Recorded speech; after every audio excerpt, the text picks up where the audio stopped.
صباح الخير، اهلا بحضراتكم. فضيحه جمال علام رئيس اتحاد الكره المصري. خبر عاجل جالنا. ناس كتيره كانت بتسال ليه اتحاد الكره مختفي، وخصوصا رئيس اتحاد الكره جمال علام.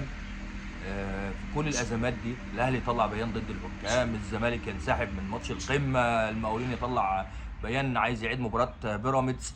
احداث كتيره جدا الايام اللي فاتت في الوسط الرياضي، ولكن غياب تام لرئيس اتحاد الكوره جمال علام. فبالتالي اثار الشكوك. ليه ساكت؟ ليه مختفي؟ ليه ما بيسالش؟ ليه ما بيتكلمش؟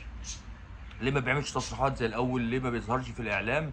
حاجات كتيره جدا. سالنا في اتحاد الكوره اين الاستاذ جمال علام؟ لماذا الاستاذ جمال علام مختفي عن المشهد الرياضي تماما؟